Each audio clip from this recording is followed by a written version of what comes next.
Once upon a time there was a kingdom. The king there only had one leg and one eye, but he was very intelligent and kind. Everyone in his kingdom lived a happy and a healthy life because of their king.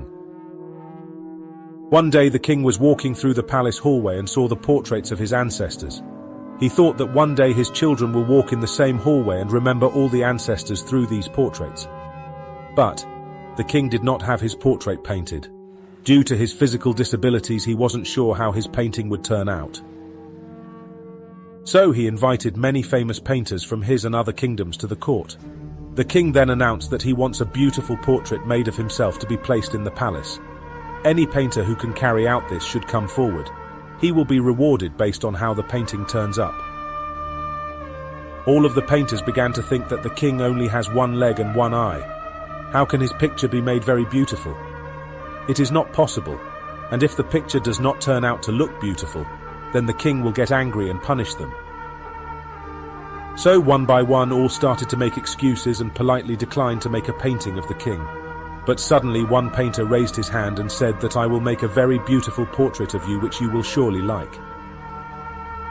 The king became happy hearing that, and other painters got curious. The king gave him the permission and the painter started drawing the portrait. He then filled the drawing with paints. Finally, after taking a long time, he said that the portrait was ready. All of the courtiers, other painters, were curious and nervous, thinking, how can the painter make the king's portrait beautiful because the king is physically disabled? What if the king didn't like the painting and gets angry? But when the painter presented the portrait, everyone in the court, including the king, left stunned. The painter made a portrait in which the king was sitting on the horse, on the one-leg side, holding his bow and aiming the arrow with his one eye closed.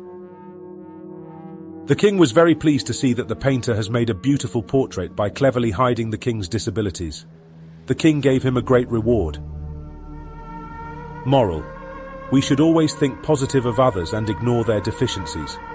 We should learn to focus on the good things instead of trying to hide weaknesses. If we think and approach positively even in a negative situation, then we will be able to solve our problems more efficiently.